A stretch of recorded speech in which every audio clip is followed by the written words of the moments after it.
Hi class. This week we get to read the sequel to Those Darn Squirrels. Remember, a sequel is a book or movie that comes after the first one. And this one is called Those Darn Squirrels and the Cat Next Door. And I have a warning. Sometimes in this book, the cat does things that I don't want you to ever do at home or at school or anywhere, okay? So, you might see some silly things. Keep it tucked in your head, but don't copy it. And while we're reading it, think about the characters of the story, the setting, which is where it happens, and also what happened at the beginning, middle, and end of the story. So here we go. Those Darn Squirrels and the Cat Next Door.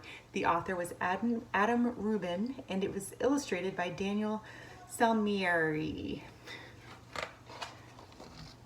There's those squirrels.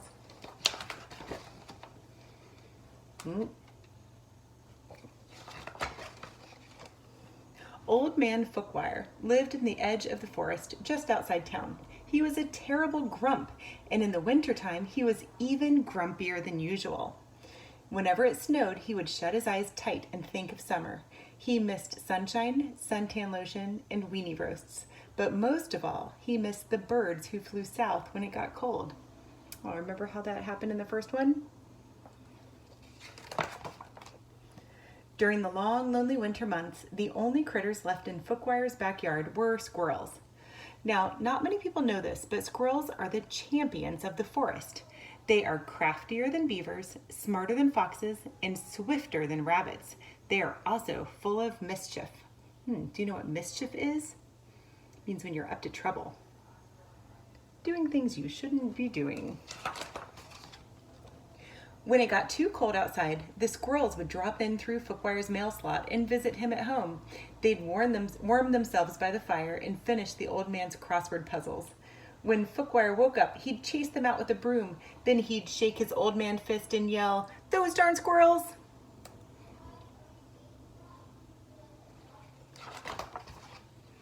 Old Man Fookwire thought spring would never come, but eventually the forest bloomed and the birds returned from their winter vacation. Whirlybirds chomped on tumbleberries, bonga birds snacked on honey snaps, and the flugelbird ate farfel seeds until he got so full he had to lie down. Fookwire danced through the yard with delight. He set up his easel and brushes. Then he painted the birds till he got blisters on his fingers. Tired and happy, the old man went inside for a quiet afternoon snack. Suddenly, I wonder what's going to happen. When you think about what's going to happen next, you call that making a prediction. Kaboom! Old Man Fookwire spilled cottage cheese all over his suspenders.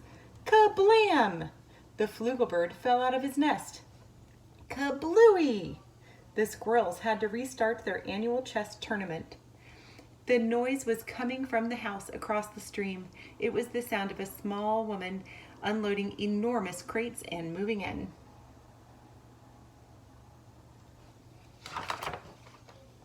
Fookwire's new neighbor was little old Lady Who, the town baker.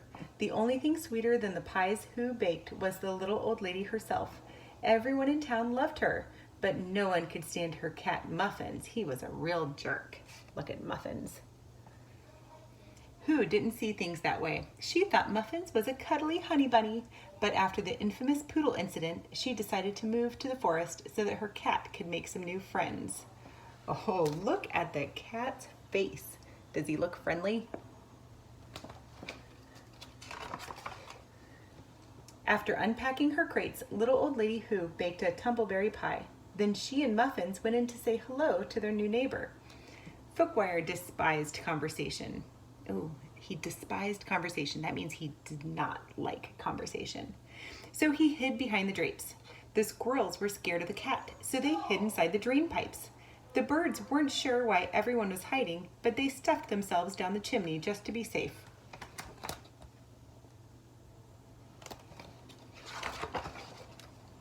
Eventually, Who got tired of waiting for Fookwire to answer the door. She walked to the front, pushed the pie through the mail slot, and went home.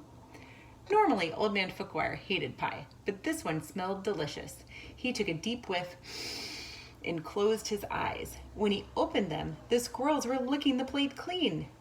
"Those darn squirrels!" shouted Fookwire. They beat him to it. Full and happy, the squirrels stumbled from the house where Muffins ambushed them.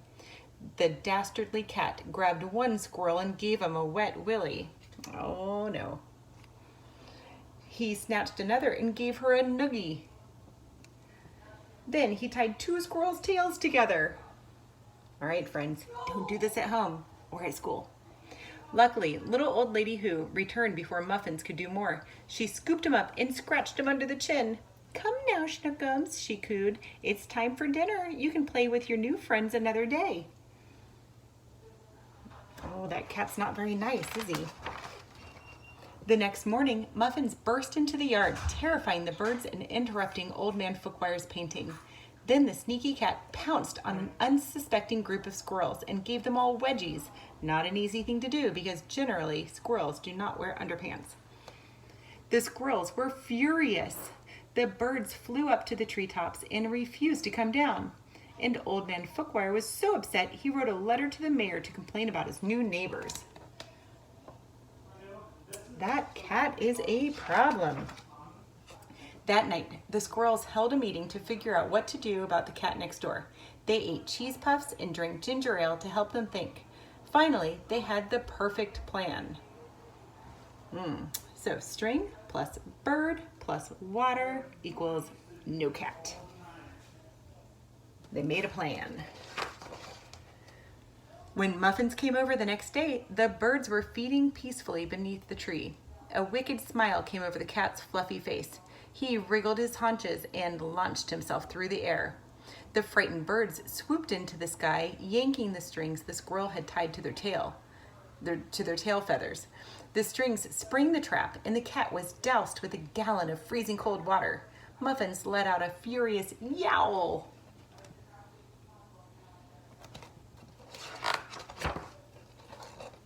Old Man Fookwire ran outside where he heard the terrible noise. "Great googly moogly," he exclaimed. "That pathetic wretch is no bigger than a squirrel." It was true. Underneath all his fluff and fuzz, Muffins was nothing but a skinny-malink. He lowered his head in embarrassment and sloshed his way home as fast as he could. The squirrels' plan had worked perfectly. They gave each other high fives. The baba bird snickered, the yabba birds chuckled, and the flugel bird enjoyed a hearty guffaw. Fookwire snapped his suspenders with delight. "Those darn squirrels," he said fondly.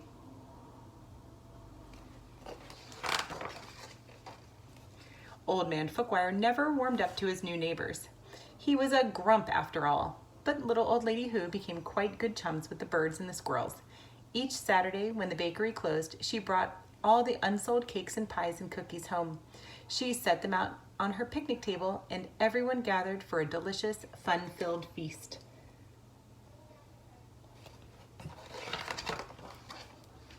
Everyone except the cat next door, who refused to leave the house ever again. All right, so in that story, oh look, there's the whole cat. In that story, it started off with little Old Man Fookwire looking forward to spring and the birds coming back. Then in the middle, he got a new neighbor who had a cat named Muffins, who was very not nice. And then the squirrels worked together to try to make a plan for the cat to stop bugging them and go away. And at the end, the cat stayed inside after their plan was successful. I want you to think about your favorite part of that story and tell me about it.